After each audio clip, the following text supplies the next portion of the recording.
আজ এই ভিডিওর মাধ্যমে আমরা আপনাকে বলবো, আপনার জীবনে যিনি স্ত্রী হিসাবে আপনার কাছে এসেছেন, পুত্ররূপে যিনি বা যারা আপনার জীবনে এসেছেন, জানেন কি তারা কে, কেন আপনার কাছে এসেছে? আপনি কি তাদের পরিচয় জানেন? জানেন না, তাই তো?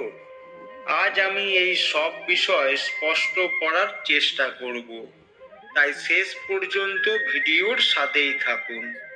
আজকের বিষয় আধ্যাত্মিকতা থেকে এতটাই সংযুক্ত যে আমরা যদি তাদের পরিচয় বুঝতে পারি, তাহলে তাদের বিরুদ্ধে আমাদের কোনো অভিযোগ থাকতে পারে না। অভিযোগ থাকলেও পাওয়ার কিছুই নেই। তো চলুন আলোচনা শুরু করা যাক। দেখুন বন্ধুরা, আজ আমাদের সামনে আমাদের জীবনে যারা আত্মীয় স্বজন হিসাবে, স্ত্রী হিসাবে বা পুত্র হিসাবে এসে আমাদের পরিবারের সদস্য হয়েছে, তারা আমাদের প্রতি কেমন আচরণ করে এবং তাদের প্রতি আমাদের কেমন আচরণ করা উচিত, এটি একটি অত্যন্ত গুরুত্বপূর্ণ বিষয়। এটা সবসময় মাথায় রাখবেন, কখনো ভুলবেন না। ভুলে গেলে জীবনে ঝামেলা আরো বাড়বে, স্বাভাবিক জীবনযাপন করতে পারবেন না, আপনি জীবন অর্থায়ন করতে সক্ষম হবেন না। আজ আমাদের সামনে আমাদের স্ত্রী হয়ে যিনি এসেছেন, সে আমাদের নিজেদের কর্মের ফলে এসেছে। কর্ম করার সময় আমরা চিন্তা করি না আমাদের কি করা উচিত এবং কি করা উচিত নয়। আর যদি সেই স্ত্রীর আচরণ আমাদের প্রতি উচিত হয়, তাহলে আমরা উপযুক্ত মনে করি। স্ত্রী যদি আমাদের সেবা করে, তবে আমরা অনুভব করি উপযুক্ত স্ত্রী। আর যদি সে সেবা না করে, তাহলে আমরা অনুভব করি সে আমাদের জীবনকে নরক করে তুলছে। এই উভয় পরিস্থিতিতে স্ত্রীর পরিচয় জেনে নিন। দেখুন বন্ধুরা, যখন আপনার প্রতি আপনার স্ত্রীর আচরণ ভালো, তিনি আপনার কাজে সহযোগিতা করেন, আপনার আদেশ পালন করে এবং আপনার সুখ দুঃখের যত্ন নেয়, তখন সে আপনার আধ্যাত্মিক পথে আপনার মিত্র হয়ে ওঠে।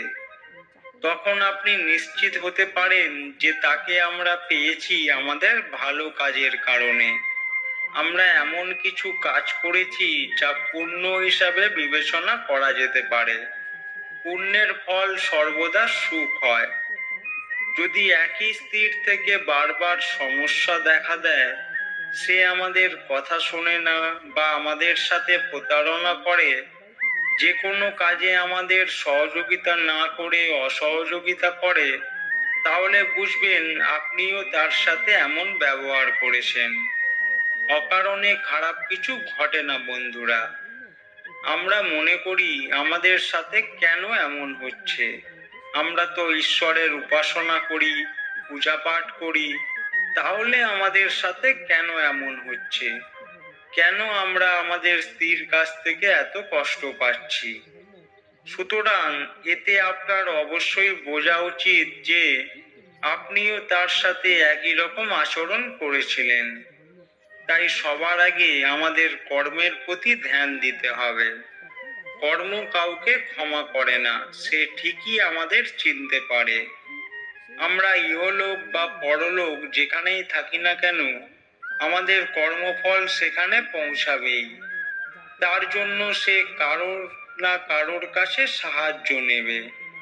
আবার সাহায্যকারীদের মধ্যে কেউ না কেউ আমাদের পরিবারের সদস্য হয়ে আসবে। আপনি যদি কাউকে হয়রানি করে থাকেন, তবে আপনাকে হয়রানি সহ্য করতে হবে। আপনি যদি কাউকে খারাপ দৃষ্টিতে দেখেন, তাহলে হতেও পারে আপনাকে দৃষ্টিহীনতার সম্মুখীন হতে হবে। আপনি আপনার যে অঙ্গ দিয়ে খারাপ কাজ করবেন এবং এর অপব্যবহার করবেন, সেই অঙ্গটি আপনার কাছ থেকে কেড়ে নেওয়া হতে পারে।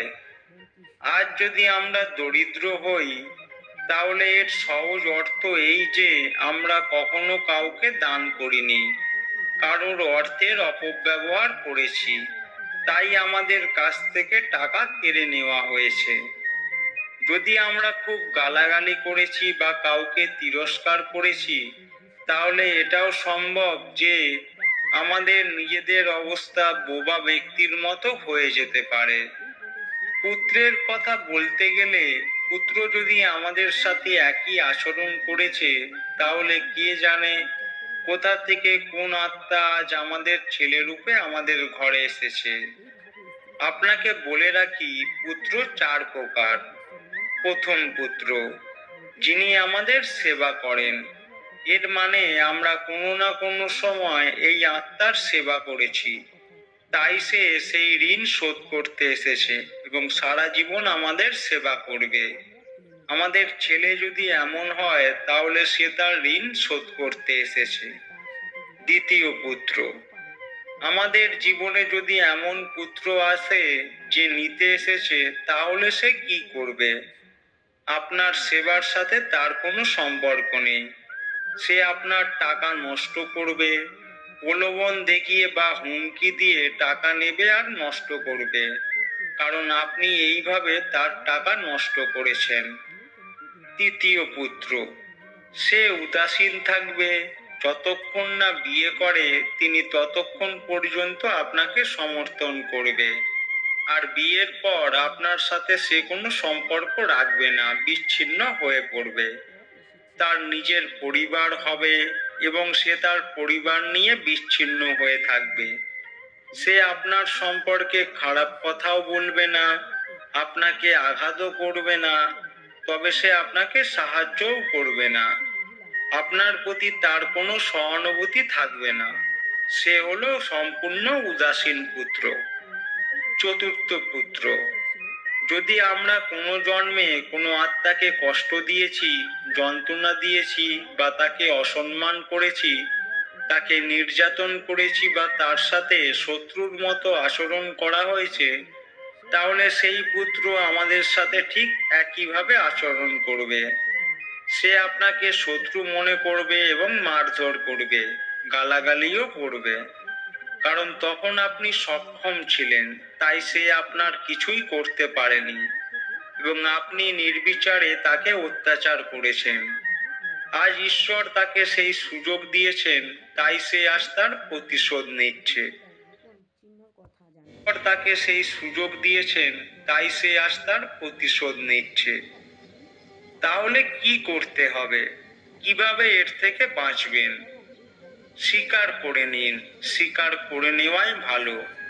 আপনি এটাকে প্রতিহত করতে পারবেন না। ঋণ শোধ না করে বেঁচে থাকা যায় না। আপনি যা করেছেন তার শাস্তি আপনাকে ভোগ করতেই হবে। পালানোর চেষ্টা করলেও সেই কর্মফল আপনাকে ছাড়বে না। আপনি এই জীবনে বেঁচে গেলেও পরবর্তী জন্মে রক্ষা পাবেন না। সে আপনাকে ছেড়ে যাবে না, যতক্ষণ না তিনি আপনার কাছ থেকে আপনার প্রতিটি কাজের প্রতিশোধ না নিচ্ছে, ততক্ষণ সে আপনাকে ছেড়ে যাবে না। এই ছিল 4 প্রকার পুত্র।